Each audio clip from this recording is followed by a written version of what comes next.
A warm welcome to Lost for Words, a podcast sharing the opinions, glories and interesting stories of guests. I am your host Jason, and this week's guest is Liberal Democrat and LGBT campaigner Mathew Hulbert. Mathew joins me to discuss present-day politics, his work as a councillor, and the issues in society towards the LGBT community. We spent a good amount of time chatting about the recent Tory cabinet reshuffle, as well as his previous work as a radio host, where he interviewed both Gordon Brown and David Cameron. This episode runs about an hour, but we cover a lot of ground. I will speak to you on the other side.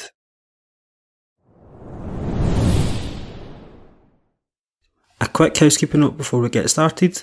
Please leave a rating or a review wherever you get your podcasts, whether that be Apple, Google, Spotify, Podbean or any other platform. It's the best way the podcast can grow and better content can be produced for you, the listener. It's your listening experience that matters the most. But enough from me, now on to today's episode of Lost for Words.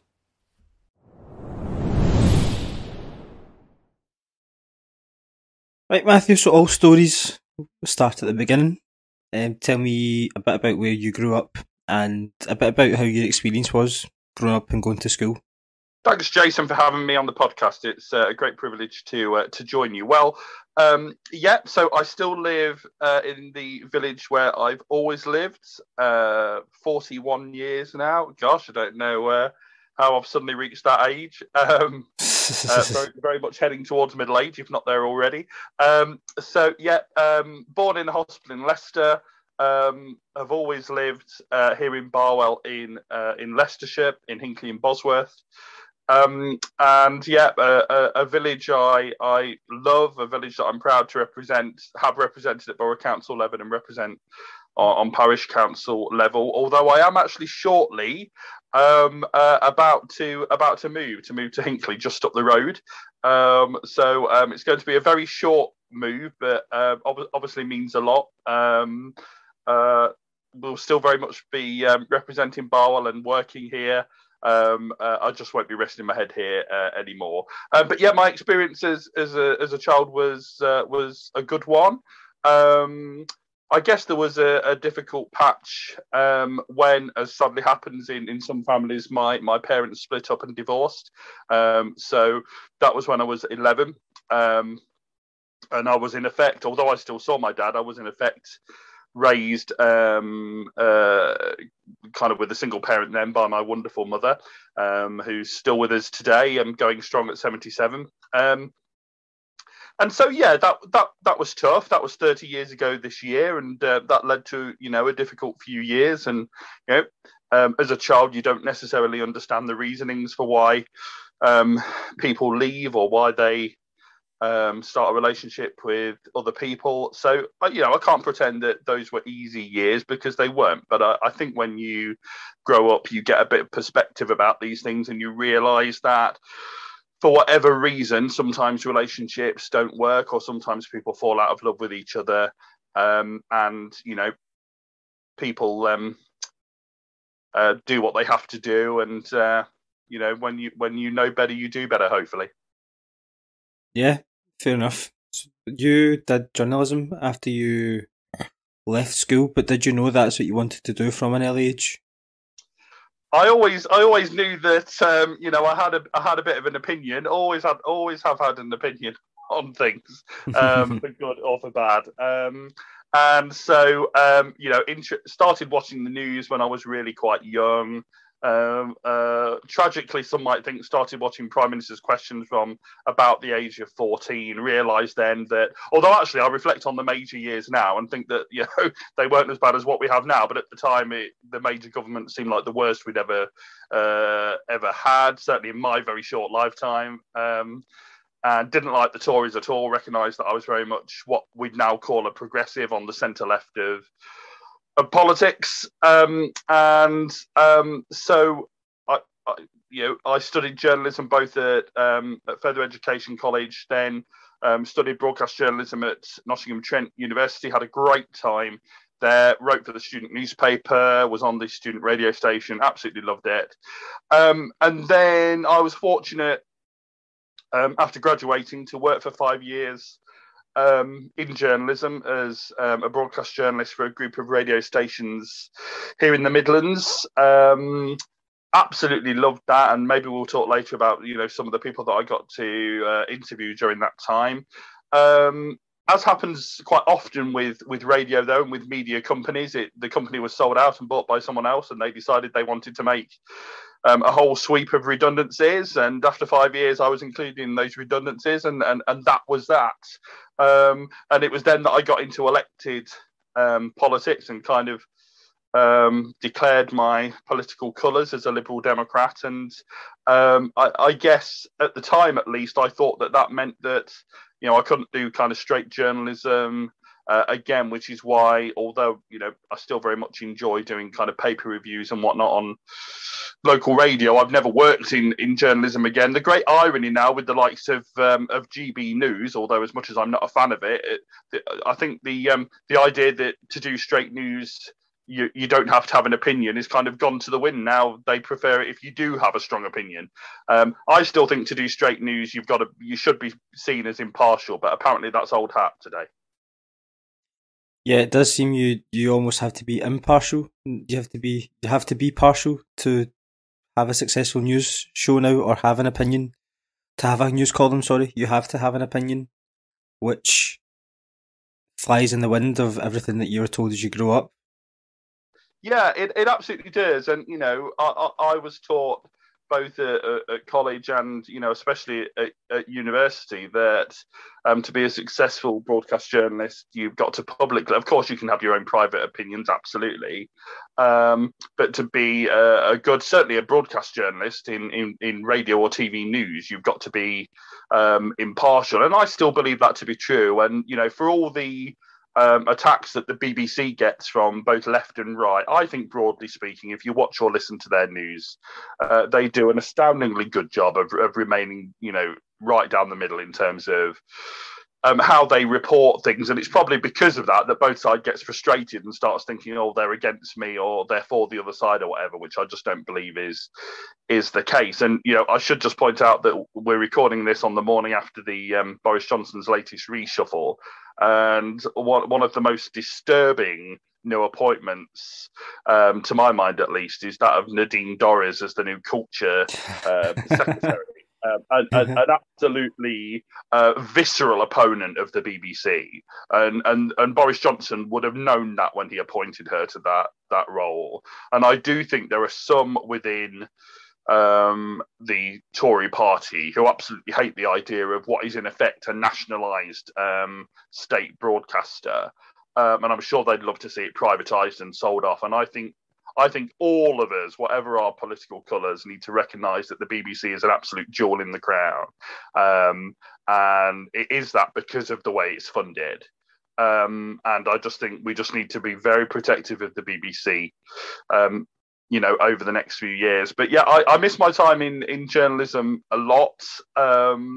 But, I've gone on to do other things. I now work in the charity sector, which I really love as well. So, in life, and especially in today's world, you won't necessarily be in the same job or the same career for the whole of your life. We have to learn to do lots of different things. Yes, indeed. Yes, indeed. Tell me then a bit about some of the interviews you did for the radio stations.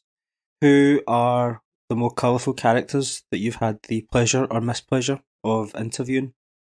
Indeed, pleasure or mispleasure. Yeah, quite right. So, well, I guess as someone who clearly, loves politics, the ones that I remember most of the politicians that I had the good fortune to interview. So I interviewed Gordon Brown when he was the Prime Minister. He came to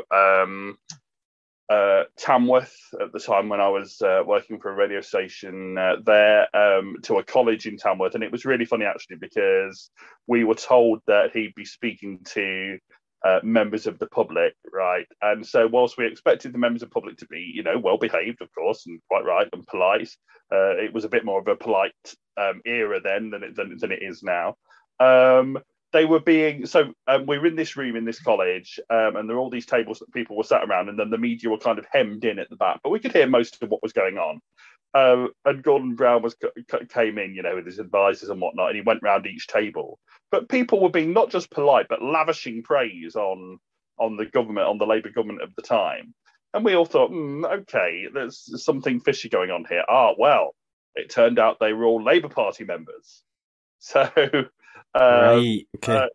So it was no wonder that, and of course that was all part of the New Labour media management thing, and I guess I don't blame them for trying to make sure that the Prime Minister wasn't embarrassed, but I did just find it funny. Anyway, so after he'd done this going around the table, he was kind of wheeled into another room, and all of us journalists got to go in one by one to ask our questions. And he had this very kind of fierce-looking female press advisor who'd said to all of us, you get one question. But I'd been told by my editor, Matthew, I want you to ask 2 different questions for 2 of our different radio stations. So I thought, oh my goodness, what do I do here? So I asked my first question, which was about Jaguar Land Rover and something that was happening. I asked my first question about his visit to the college in Tamworth for our Tamworth radio station. And then I've been asked to ask something about Jaguar Land Rover for our station in Coventry. Anyway, I just had to try and not look at this press advisor who was looking at me daggers and ask this second question. Anyway, thankfully, Gordon Brown did answer it. So I did have my 2 clips for the 2 different radios. Then I interviewed David Cameron when he was leader of the opposition. He came to a doctor's surgery in Coventry. And it was when there was talk, don't know if you remember this, if you're around at the time, but it was talk, the Labour government at the time were talking about having these things that were bigger than doctors' surgeries, but smaller than hospitals, right? And I forget what name they'd given to them, but some name they'd given. And David Cameron and the Tories had decided they were against these things. And so David Cameron came to Coventry to a doctor's surgery to talk about why he was so viscerally opposed. But just that morning, the local health trust had come out and said that this wasn't happening in Coventry, and those who were suggesting it was happening shouldn't be telling lies, in effect, or mistruths. Anyway, so I did, this was my one Paxman moment, right? So I said to David Cameron, Mr. Cameron, who do you expect the people of Coventry and Warwickshire to believe on this? Their local NHS trust or the leader of the Conservative Party? So I thought that was very Paxman-esque. So, but he batted me away with an answer anyway. But the one thing I remember from meeting David Cameron was that he was very tall, had very kind of red cheeks the whole time. Don't know what he'd been doing, but and I always say that his hair had been kind of sprayed to the point where if someone would have lit a match, we all would have gone up in flames. But so that was good. I guess the one time that I interviewed a politician where, although at the time at least, I had a bit of a grudging respect for her because she stuck to her guns on the issue that I had to actually interview her about. I took a diametrically different view to hers, but again, it wasn't for me to be airing my views, and I didn't. But that was when I interviewed Anne Widdecombe when she was coming to a church in Coventry to talk about why she was opposed to abortion. And so that, when you have to do interviews like that, it's really tricky because, you take a different view to the person, but you know that actually, again, you're doing straight journalism. You're the interviewee, they're the guest. It's for them to talk about what their view. You can challenge them, play devil's advocate, but actually it's for them to give their views, and it's their views that get aired, and probably not your questions. A lot of the time, especially as I was on commercial radio, so we only had a few minutes at the top of the hour. But I interviewed other people. I interviewed the Olympian David Moorcroft. I interviewed Kim Wilde, the 80s pop star turned gardener. I interviewed Marty Pellow from Wet Wet Wet.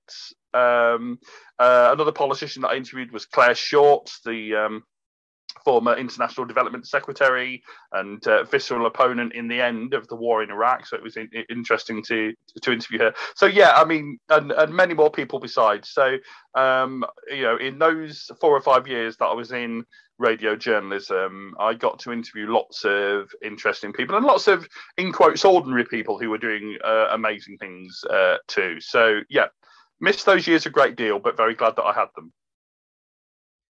Good. We'll come on to talk about the LGBT rights campaigning and then your politics. The rights campaigning, do you identify your sexuality as being within the LGBT plus umbrella? Yeah, so I'm an out and proud gay man. I came out pretty late, actually, by today's standards, when I was 31. I do reflect now, I wonder quite why I left it so long, but I guess you just don't know what people's reactions would be and what family members would think or whatever. So I came out to all of my immediate family on my 31st birthday, just over a decade ago. So that was quite a day.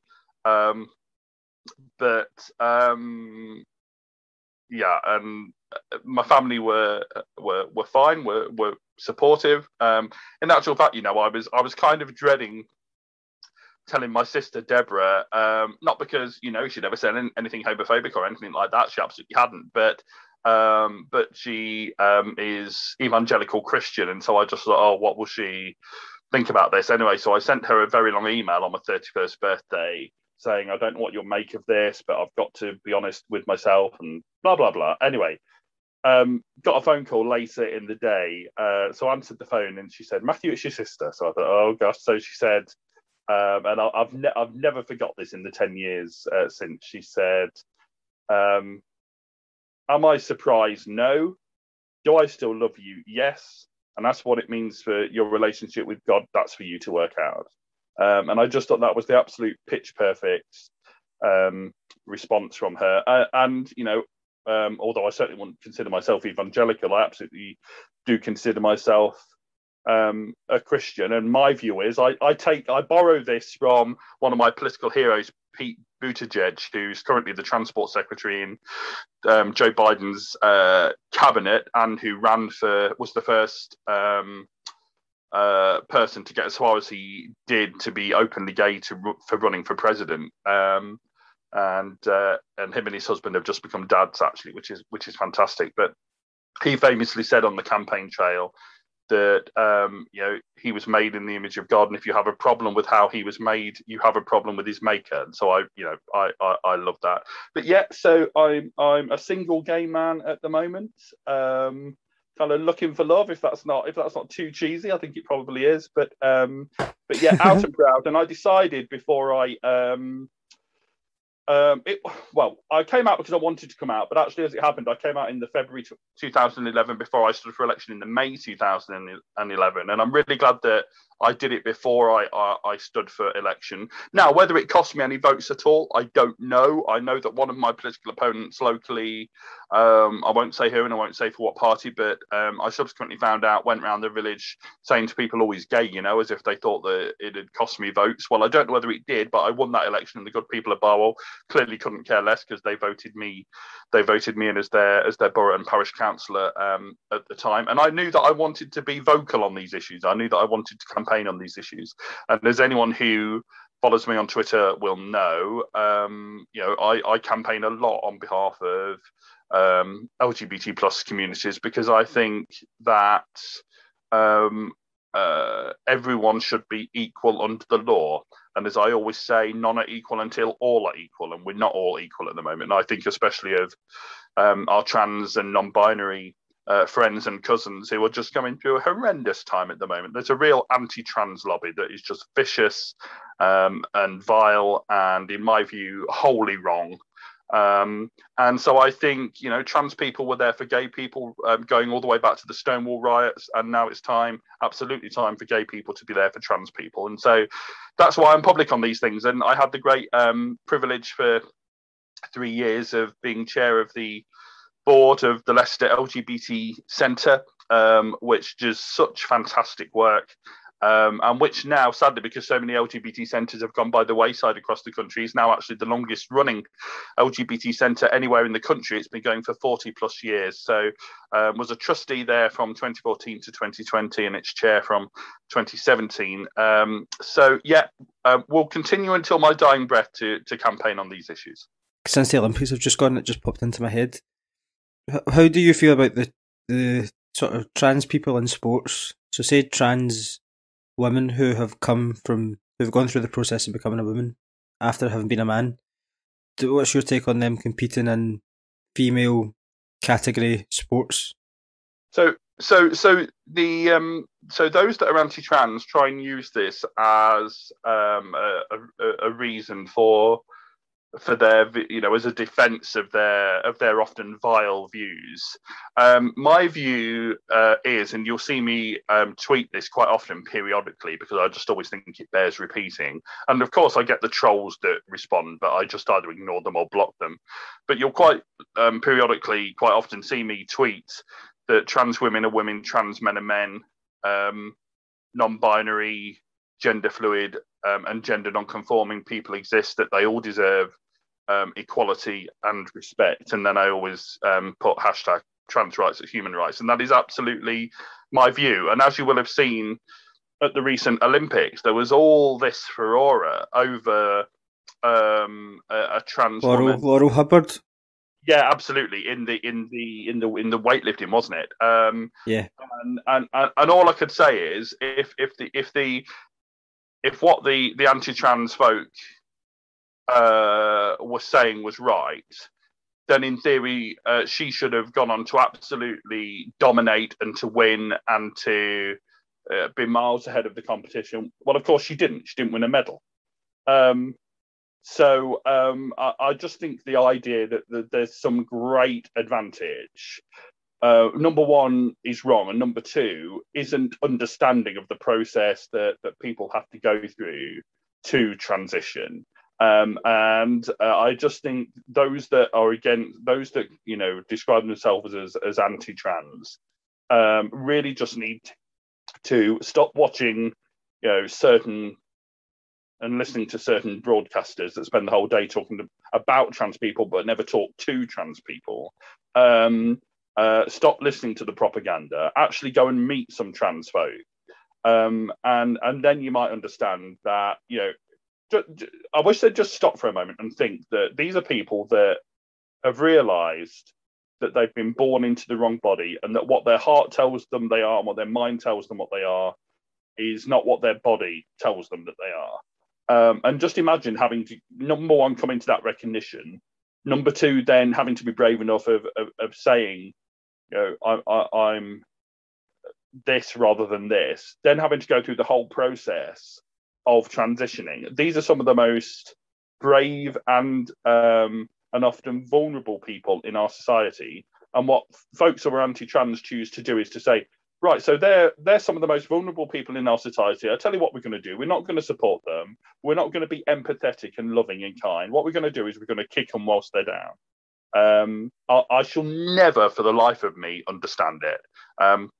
But as I say, I just remember that in the, if you look back at the history at the Stonewall riots of the 60s, at the front of that queue fighting for the equality of gay men and women were trans women, and especially black trans women. And I think those of us that are the old, the G or the B of LGBT plus need to absolutely remember that. And it's very much time that we stood up for trans people. Do you think the government is doing enough to support your cause in terms of bringing equality into law? No, I don't. And again, I was, we're recording this today after the latest reshuffle, and I'm saddened to see that Liz Truss is still the Women and Equalities minister. And again, I think Boris Johnson and his government see everything through the prism of the culture wars. They think it'll win them votes, and maybe it will. But how about actually governing in the interests of all people? How about championing equality? How about making it easier rather than harder for trans people to be who they are? It just amazes me. I mean, my view is that this is the worst government of my lifetime. I think you can even look back to past Tory governments, which of course I wanted to see defeated, but actually you believe that. I mean, with Theresa May and with even with David Cameron, I mean, yes, he was very shiny and very all the rest of it, but actually you believe that there was a kind of basic decency kind of running through. There was a sense of duty. I just don't think that. I think history will look kindly upon David Cameron generally speaking, when all things come and go, when you think what has happened since him, the country has been worse since he left. Well, two things on that, Jason. I don't wholly. I agree for the most part, and I'll explain where I agree and where I don't agree. Right with you there. So where I agree is that I certainly think from 2010 to 2015, although there were very much things that I don't think my party should have signed up to. I think broadly speaking, it was a good government. It was a competent government. It was a government that you believed were there because they were committed to public service. And actually, did some really good things. What I would suggest, and I mean, I guess I would say this, wouldn't I? But I would, and I've reflected on this a lot actually. What would have happened if the Lib Dems weren't given the electoral kick-in that they were in 2015? What if we had still have had enough MPs and the Tories hadn't won a majority to go back into coalition? We likely wouldn't have had the 2016 EU referendum and all the division and all that has followed. And I think we wouldn't have ended up with Boris Johnson as Prime Minister, and many of us think the catastrophe that has been and continues to be. And so you may have seen me tweet sometimes that I know lots of people felt very pleased about themselves when they gave the Lib Dems a kick, and they felt very happy, and they were very pleased to see us reduced to eight MPs. But just look at what's happened to the country. Be careful what you wish for, because actually Lib Dems in government were broadly competent. They got on with the job. They were good ministers. They did some good things, and we had broadly competent kind of centre right, centre left government. And look at what has happened since. The country's gone down the Swanee, and I think you can look at the start of that happening was when the Lib Dems were kicked out of the government. If you went back in time, would you do the coalition government again? Gosh, now there's a question. Well, the interesting thing is that I often get the Michael taken out of me because I have actually been in 3 political parties in my time. So before I found my political home in the Lib Dems in 2010, so when as an 18-year-old in 1998, I was swept up by the whole Blair thing and joined Labour. I was in Labour until the horror that was the invasion of Iraq in 2003, so I left the Labour Party. A few years later, being very impressed by Caroline Lucas, as I still am, I think she's fantastic. I joined the Greens, realised how kind of authoritarian they were, and decided that no, that's not for me. So left them and finally found my way into the Lib Dems via the local Lib Dem team here, who run the Borough Council and who do a really good job locally. But still very much absolutely had my centre-left kind of beliefs, and so joined the Lib Dems in 2010. Then what happens in 2011? We end up in coalition with the Conservatives. So it wasn't the easiest few years for me, I have to admit. And when I went to party conference, I opposed a good deal of what was put to party conference during that time, including the NHS reorganisation and other things besides. Why did I stay in the party? Well, I did realise that actually, despite what was going on with the Lib Dems at the time, I'm broadly speaking a liberally minded social democrat, and the Lib Dems are an amalgamation of 2 parties, of course. They're an amalgamation of the old Liberals and the original Social Democrats. And so I think that ideologically speaking, I'd found where I needed to be. I mean, I guess you might say that I'm and you may say this is ironic considering I left Labour, but I'm broadly kind of Blairite, but a bit more liberal. I mean, I just don't agree with things like ID cards, etc., that Blair was and still is wedded to. And so I think that I'm absolutely in the right place in the Lib Dems. And I think that the coalition, I mean, what choice did we really have if we would have gone into if the numbers only worked with us going into coalition with the Tories. Those people who say that we could have, the numbers weren't there for us to join up with Labour. It wouldn't have even worked with Labour, with the one Green MP, with the few SNP MPs that there were. It would not, the numbers did not work. And if we'd have sat on our hands and stayed in opposition, I don't think we would have been thanked by anyone. Don't forget, this was just after the global economic crash. The country was in an absolute state. And I think if we hadn't have took responsibility and gone into government, we'd have probably ended up with the same number of MPs we ended up with, or possibly even fewer. So I think we had no choice. So I was supportive of us going into coalition. I just think we behaved very naively once we were in there. And there were things that we signed up to that we shouldn't have. And there were errors like the tuition fees thing. And actually, I was saying to someone the other day, actually, the system, in a sense, I think, was a perfectly rational one. But it wasn't, the policy wasn't the point. It was the lack of trust. It was the breach of trust. You can't go into an election saying you will, cancel tuition fees and then do the exact reverse of that.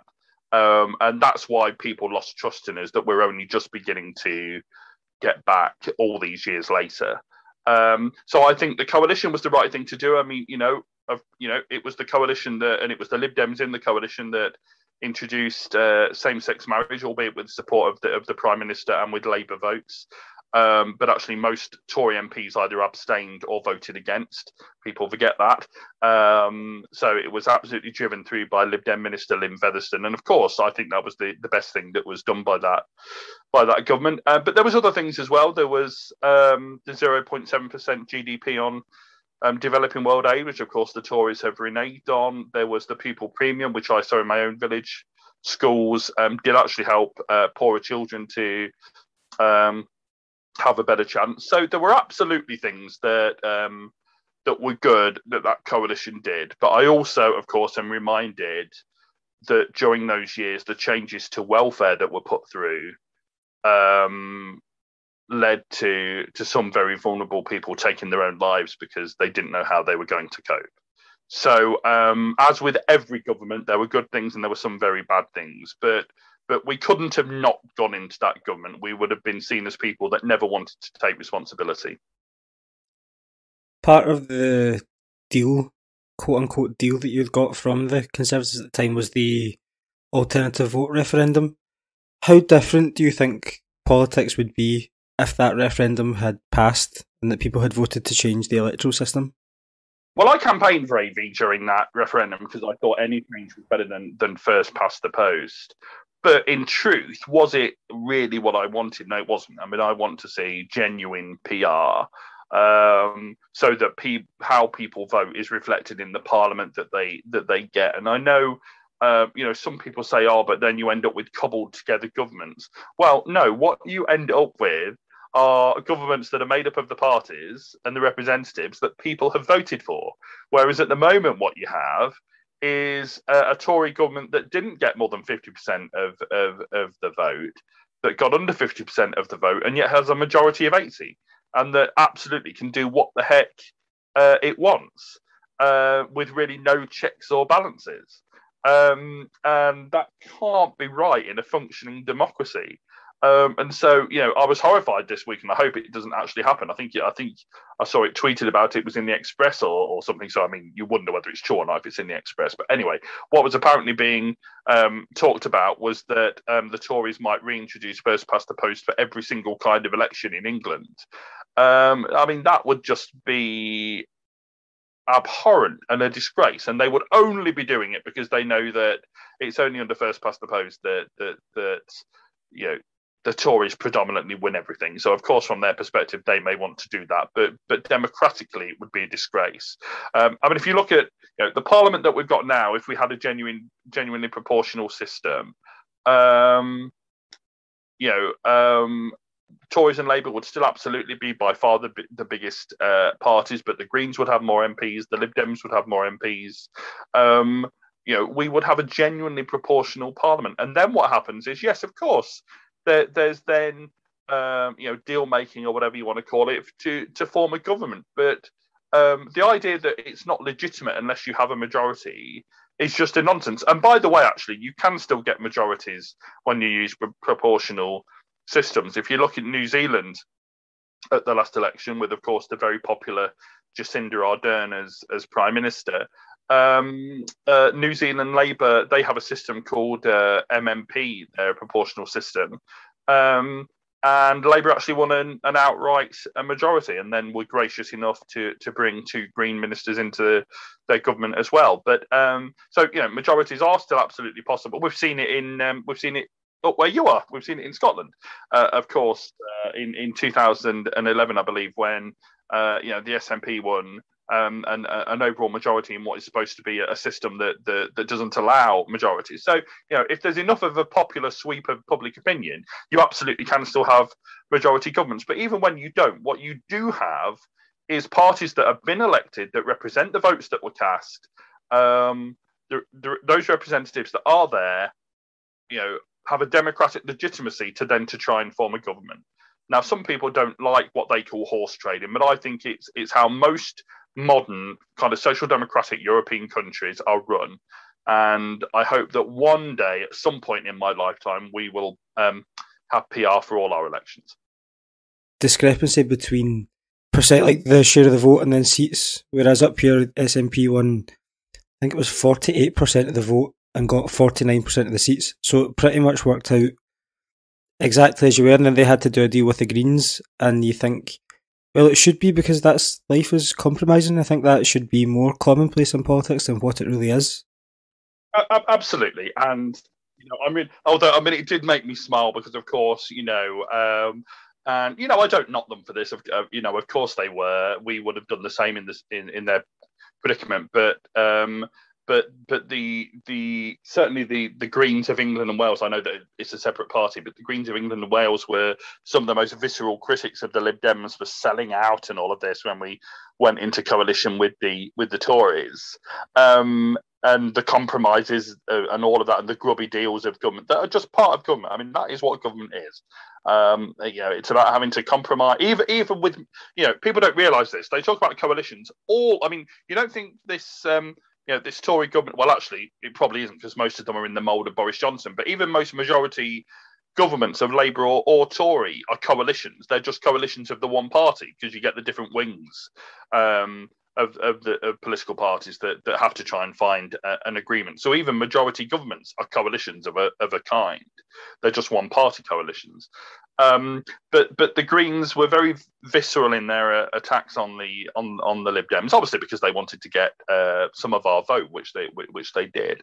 But it's interesting to now think that the Scottish Greens have now taken responsibility. They have entered government, and we're already seeing that means compromise. And not always getting what you want, and having to go out and defend things that just a few weeks before you were. Yes. Vaccine passports. Patrick Harvey was on the news saying that it would be undemocratic, something he wouldn't like to see being done. Then does a deal with Nicola Sturgeon, and vaccine passports are brought in the next week. So yeah. Absolutely. Quell surprise. It'll be interesting to see. How long I put a tweet out saying, I did a poll saying how long before Scottish Green members cry betrayal. Are we talking days, weeks, months, or what? And I'm sure they will, because of course, there were some of us Lib Dems that did during the coalition years. Actually, a few years on, I'm a bit more circumspect about these things. I think that I hope that. Party members and Scottish Greens, of course, if they go absolutely against something overwhelmingly fundamental to the principles of the party, of course the party members should speak up. But I think actually they should respect the fact that their party has done. Have gone into government, have stepped up, have taken responsibility, and actually that is what political parties exist for. I sometimes. Slightly mock the Greens, because I say, political parties, they're not NGOs in Parliament, or, political parties exist to govern, to be in a position to be in government, to then put the policies that you have into practice. Otherwise, why bother? I mean, if you're just a political arm of an NGO, why bother getting yourself elected? The whole point of getting yourself elected is to hopefully at some point one day find yourself in a position where the numbers work out that you can enter government and actually put your policies into practice. And yes, that will mean compromise, that will mean some grubby deals, that will mean occasionally having to vote for things that otherwise you'd oppose, but you also get the chance to put some other things in that otherwise wouldn't have happened. And I'm afraid that is politics. And I do kind of think that we're living in a time now where, and we see this on the Labour left especially, is that if it's not absolutely pure, if what you're doing isn't absolutely pure and 100% aligned to your ideology, then somehow you're a disgrace and you're a sellout and you're a fraud. And I think it's just not grown-up politics. I mean, whatever would have happened if, and of course, in one sense, I'm not sorry that this didn't happen, but it would have been interesting to have seen if Jeremy Corbyn had have gone into, had have won and had have been Prime Minister. That would have meant compromises and not doing some of what he said, and not having the votes to renationalise everything and all of that, or to end tuition fees or whatever it would be. The Labour left would have absolutely cried betrayal. Even the idea actually because the Labour left are not really about getting into government; they're about moaning from the sidelines. So even the very thing of winning an election to them would have been a betrayal. How dare you actually end up in authority and in a position of power? And I think actually I have a lot more respect for those who enter government and who take responsibility and who, yes, sometimes get things wrong, but are there actually trying to make a change. I even have respect for, I absolutely fundamentally disagree with 99.9% of what the Tories do, but they govern. They exist to govern and they govern. I happen to think most of the time they govern pretty badly, but no one can say that they don't take responsibility. They do. And that's why political parties exist. Absolutely. Round off then, tell me a bit about your work as a councillor. What is an average week for you representing your parish councillor? Yeah, so as I say, I was a borough councillor from 2011 to 2015. Because of how unpopular the Lib Dems were by that point, I was swept out of both my borough and parish seats in 2015. In 2019, I stood in a different borough ward, in a Tory-facing ward, and sadly wasn't elected there, but I was returned to the Parish Council.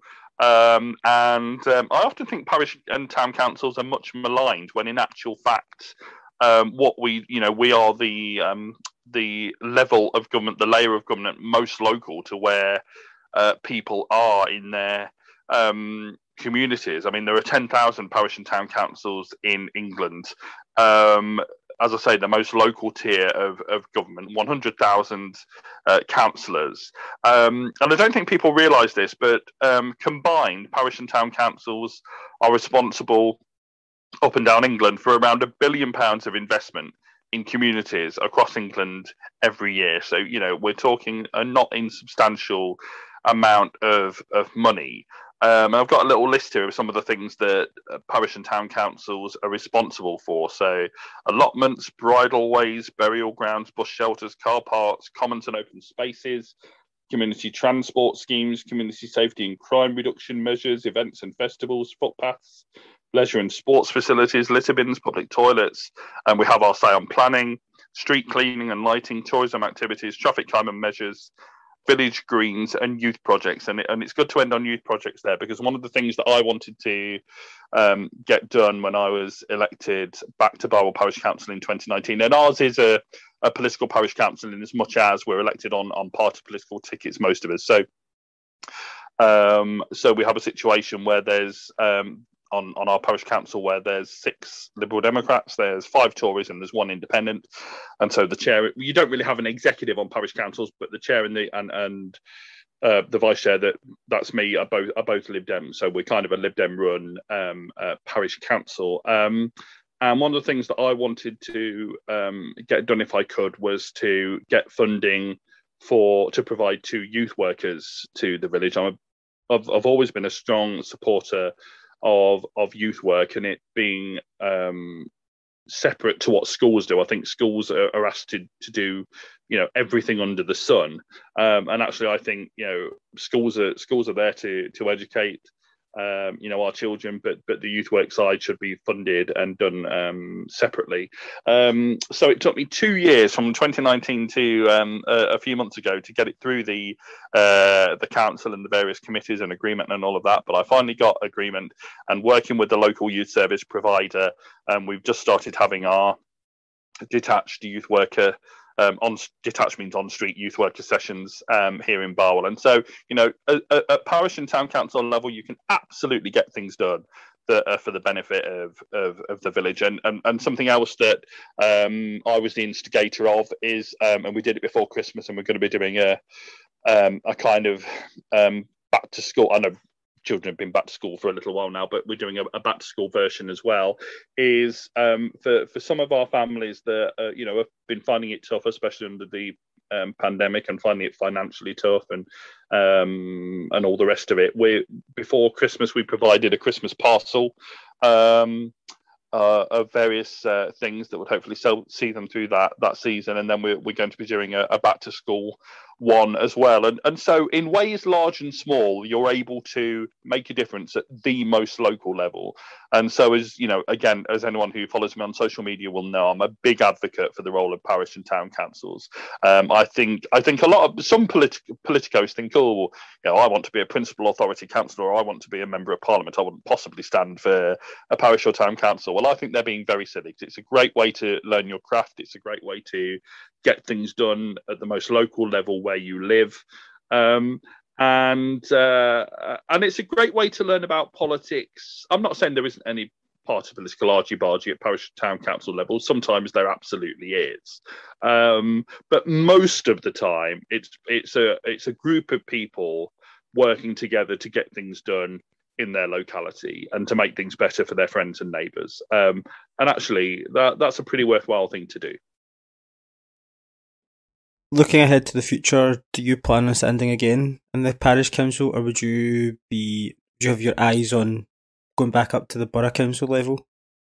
I'd certainly like to stand for the borough council again, especially as it's it's a Lib Dem run borough council again since 2019, and would I like the opportunity in theory to stand for the borough again, hopefully win, and then maybe part of an executive on the borough council? Yeah, of course I'd love that, because again, politics is about being in power and about being able to do things.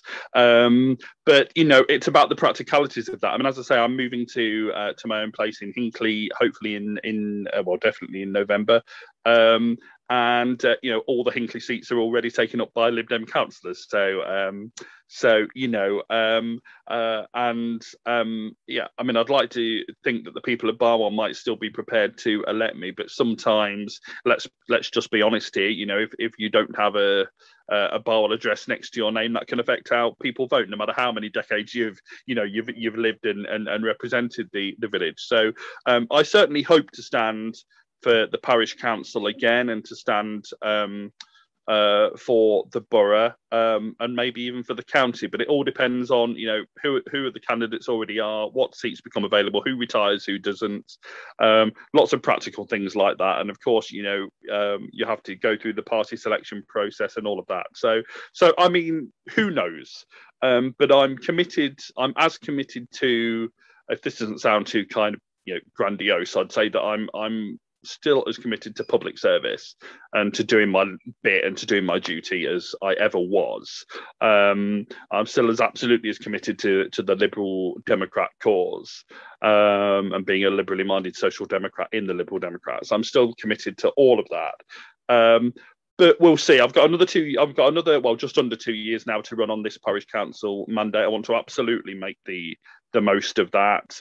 And then if I'm privileged enough to be returned to one council or another in 2023, then great.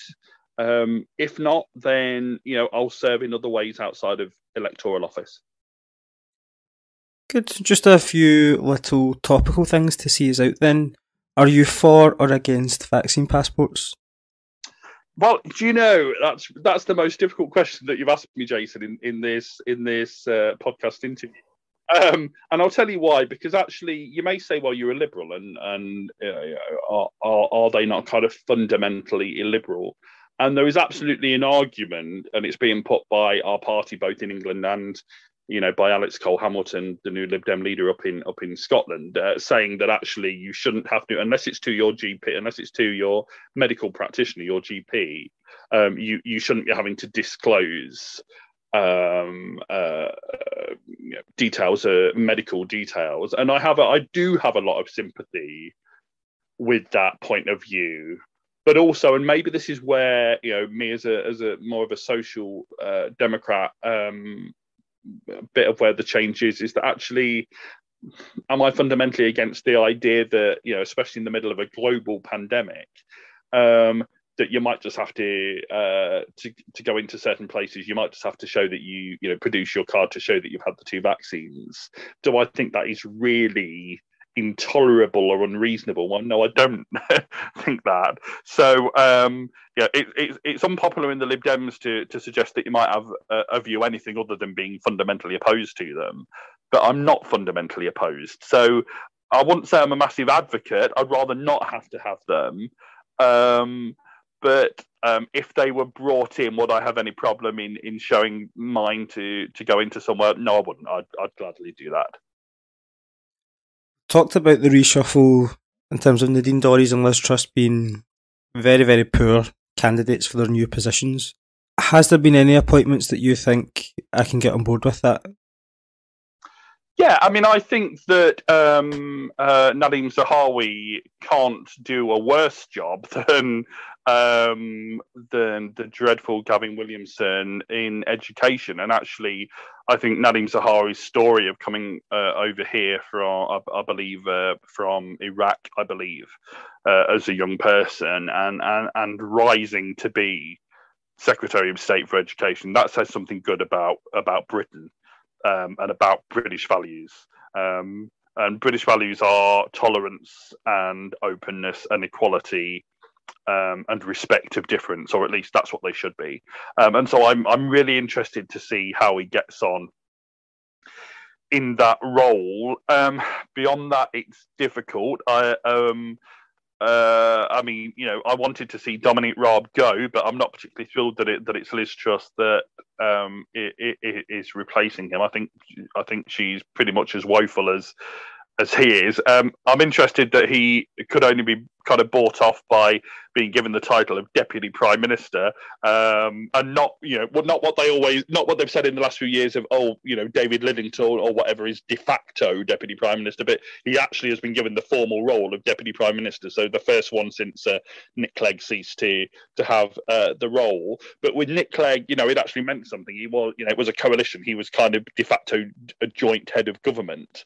Whereas actually with Michael Heseltine and now with Dominic Raab, it's just a little bit of a sop to say, well, okay, if you can have that title and you can, it's not really going to mean very much, but you can have that title and you can deputise for me at PMQs if I'm not there, and etc. etc. So it's just a bit of a bauble, I think.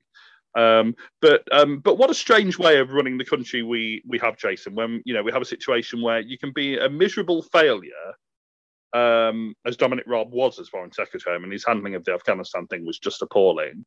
But actually, what we're going to do is we're going to just move you to another ministerial office so you can go and do that probably not very well either. I mean, I just don't think in any other walk of life we wouldn't have that.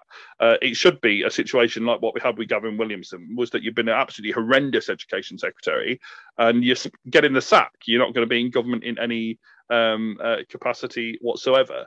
I do sometimes think, I know politics isn't the same as running a company, and in many respects, of course, it shouldn't be. But I don't think in any other walk of life could you be a miserable failure and yet still end up, in a great position of authority. So, I still think this is the worst government of my lifetime, and the sooner that we have an alternative government, the better. My last question was going to be, how would you summarise or rate Boris Johnson's time in office so far? But are we saying that the worst government we've had so far in your lifetime? Yeah, I mean, I'm reminded of, and again, this was Blair talking about the major government, which in respect looks like a much better government than the one we have now. But Blair, in one of his early Labour Party conference speeches, described the then major government as the most feckless bunch of incompetents ever let loose on the government of Britain. And I think Boris Johnson's lot are the most feckless bunch of incompetents ever let loose on the government of Britain. I think it really says something really quite shameful about where Britain has come to, that we are led by a government that is led by a bounder and a cad and a liar and someone that doesn't have discipline in his own private life, let alone in running the country. And I just think that he's the worst prime minister possibly ever, but certainly in my 41 years of life. I think the sooner we either have a replacement, a different government, a Keir Starmer-led government or whatever it is, or at the very least, a better Tory Prime Minister, so perhaps, Rishi Sunak coming in, and I don't agree with much of his politics, but I do think there's a basic kind of decency and integrity and sense of duty there. But there's very few people in either kind of public life or in that I know in my private life, where I would say of them that they have no redeeming features. But I honestly cannot see a single redeeming feature of Boris Johnson. Final question then, how do the Lib Dems get themselves back into a position where they could potentially govern or assist a party in governing again?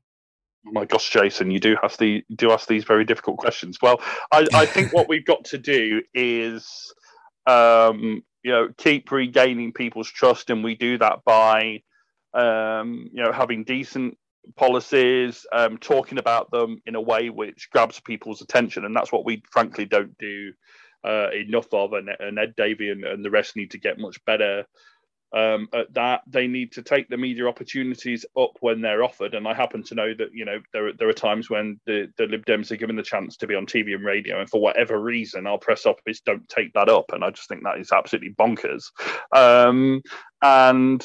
We where we are in power, which isn't anywhere at a national level at the moment, but we help to run countless both districts and county councils up and down the country, is showing that when we're in power, we can deliver, and that we can make a difference locally on things like climate change, and on getting a fairer economy, and on delivering local services. And that way people will begin to trust us again. And you hope that, my personal view is that we can't have an alternative government, a Labour-led government, unless the Lib Dems do well, unless the Lib Dems take a good deal of those blue wall Tory-facing seats. I don't think Labour can win on its own. I think it's in too much of a predicament, especially with the rise of the SNP in Scotland. So I think for there to be an alternative to the Tory government, that's got to be the Lib Dems gaining 30, 40 seats at a general election. That may seem quite a challenge, and it is, going from, what are we on now, 11 or 12 seats to 30 or 40, but with the right political wins and with the right progressive alliance, that absolutely is doable at the next election. As for whether it happens or not, time will tell. Just a quick one to finish off, I forgot about this. So say, I don't think this will happen, but just let's pretend that it does. Say Scotland voted to become independent and then left the United Kingdom. If you take away those SNP seats, where does that leave the future of progressive politics in the rest of the UK? Well, I don't know, and is the honest answer. But I think, of course, that would mean that those seats obviously wouldn't be in the UK Parliament at all. So the UK, the numbers of MPs would be reduced by whatever it is, 59 seats. But at the moment, then they're not. Most of them aren't taken up by anyone other than SNP MPs anyway. So I don't know. I mean, I think that the situation in Scotland is interesting, and I don't think Labour has even begun to reflect on how it's got itself into a situation in Scotland where it used to absolutely rule the roost, and now has only one Scottish MP. I mean, I don't think it's begun to consider why that is the case, and why the SNP have become so popular. And I mean, I happen to think that, I think my own party in Scotland has got itself into a little bit of a strange kind of position, because on the one hand it says it thinks we should have another, or certainly did think, I mean, we're not really talking about the EU anymore, but certainly did think that, we should have a confirmatory EU referendum. And by the way, I still think we should have that. But was opposed to having a second independence referendum. And I just think, Lib Dems should be always in favour of national self-determination. And whether that means, the people of Scotland voting to stay in the UK again, or whether that means them deciding that actually they've had enough of being governed by Tories from Westminster and want to give independence a go, that is their right to vote on that. And I do think that Brexit was enough of a fundamental issue for Nicola Sturgeon to be able to say, this was done against our will. Our people should be given a chance to give our verdict on that and decide whether we want to become independent or not. And I think for Lib Dems to oppose even giving people the right to do that just seems a little bit silly. But I do recognise that I don't know all the ins and outs, because I'm sat down here in the middle of England, not in Scotland.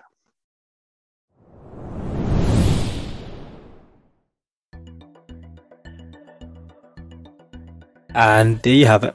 Big thanks to Matthew for coming on. Matthew's Twitter is at Mathew Hulbert, and that is Matthew with 1 T. Usual bits and pieces to see you out. The best way to stay up to date with the latest episodes of Lost for Words is to follow us on Twitter and Instagram, which is at Lost for Words Pod. To support the show, hit subscribe wherever you get your podcasts, or if you're an Apple user, a 5-star review would mean the world. But that's all for this week. I am your host Jason, and hope to see you back next week for another episode of Lost for Words.